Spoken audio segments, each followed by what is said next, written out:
Top story. After a year of illegal quarantine lockdowns, America is back to issuing patriotic shelter-in-place lockdowns. In the past month, mass shootings have occurred in these locations. You can't see the country behind all the names, but that is America. Now, please keep in mind, more mass shootings may have occurred in the milliseconds it takes my words to get to your ears. Now, here's King Simp Joe Biden supporting anti-business gun control reform that would bankrupt our hardworking mobile triage units. I strongly support the universal background checks, which I continue to push.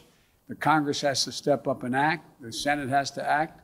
And I strongly support and continue and never stop supporting the ban on assault weapons and magazines that hold more than 10 bullets. So, a woman can decide how many abortions to have, but a gun can't decide how many bullets? Sounds Orwellian to me. Now, joining us now in News' version of a 7-Eleven parking lot is founder of Moms Demand Action, Shannon Watts. What's the good word, Shannon? I'm grateful to be here, and I think it's a super important topic to be discussing. Now, Shannon, do we really need to do anything about gun control, or can we just wait until later in the summer when no one can shoot straight because of the wildfire smoke? Well, unfortunately, about 100 Americans are shot and killed in this country every single day. Hundreds more are wounded, so time is of the essence. And it's really not even just about mass shootings or school shootings. That's about 1% of the gun violence in America. It's about the everyday gun violence, whether it's gun homicide or gun suicide, domestic gun violence, unintentional shootings. It all adds up, and it's tearing at the fabric of our communities in this country. So we really do need the Senate to act now. Yeah, we need to have a reasonable discussion about this. And here comes our new segment called Shut Up, Guns Are Fine. Now, everyone's blaming these shootings on easy access to guns. But in 2003, Pizza Hut changed their chicken wing recipe with the launch of Wing Street. And 18 years later, here we are. And then that's not a coincidence, folks. I mean, can we talk about the decline of physical fitness? I mean, mass shootings are the fault of kids being too lazy to learn how to run in a serpentine. So we'll trade in the gun epidemic for the opioid epidemic, as every shooter treats their crippling back pain from lugging around 10 guns just to have enough bullets to properly strafe a mall food court. I guess no one should have guns then. Cops shouldn't have guns. I guess the military shouldn't have guns either. Is that the world we want to live in, without senseless death at all times? Moving on to our more trained killers, police continue to have their work put under a microscope just because they keep murdering people. While searching the New York Times for Nicholas Kristof's coverage of the Jake Paul fight, I saw this. Since testimony in Derek Chauvin's trial began on March 29th, more than 3 people a day have died at the hands of law enforcement. Now, this is totally avoidable. When stopped by police, simply show you're not carrying weapons by tossing your severed arms out the window. Now, Shannon, there's no connection between these killings and militarized police departments having access to an array of firearms, so the problem here is video games. Back me up. Actually, that's not true. There are so many different reasons Republican lawmakers give in the wake of horrific shooting tragedies in this country.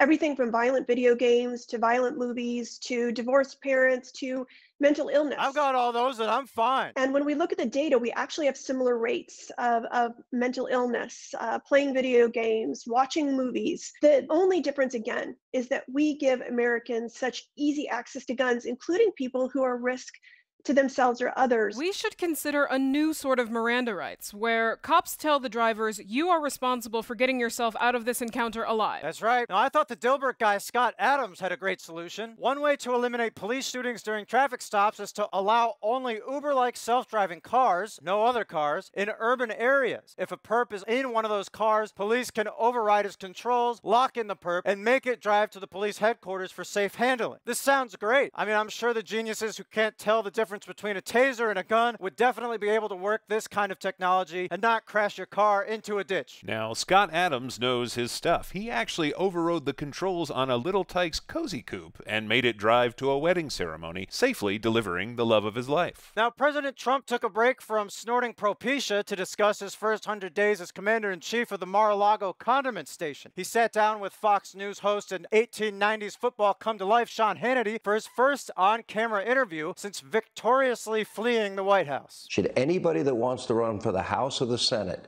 should they take this Make America Great agenda and fight for those things that you fought for the 4 years you were president? If they want to win, yes.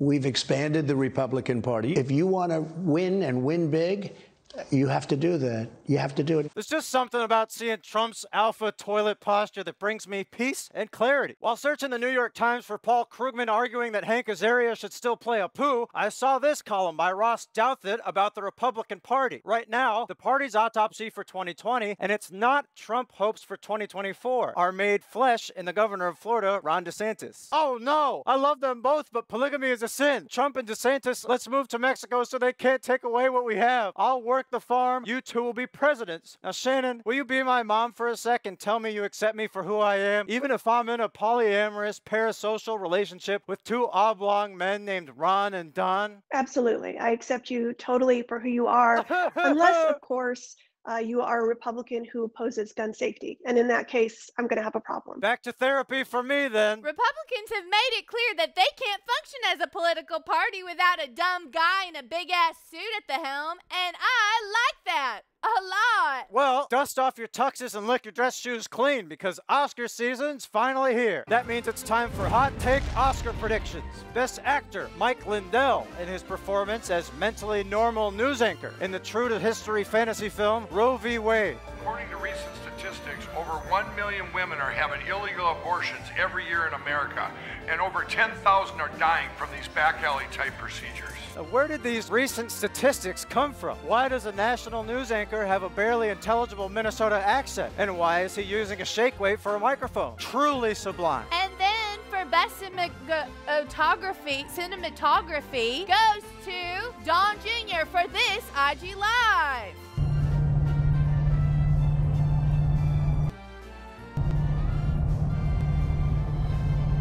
The camera loves the back of that car seat. And best makeup goes to whoever combed all the mucusy coke chunks out of Don Jr.'s beard. The Academy Award for Best Action Movie will go to Marjorie Taylor Greene for her performance in Woman Destroys Shoulder Cartilage. Absolute. And as for best sound mixing, I'm going with the re-release of Braveheart, starring Ted Cruz. Freedom! In this version, the audience cheers for Braveheart to be castrated. Shannon, this year's Oscars will likely feature speeches decrying gun violence. Shouldn't celebrities leave that to congressional wannabe celebrities? Well, I think there are some for sure. I mean, for example, you could give Lauren Boebert's unsafe Taliban-style gun display that she used during the hearings. You could certainly award that something for set design. Ooh, I like the sound of that.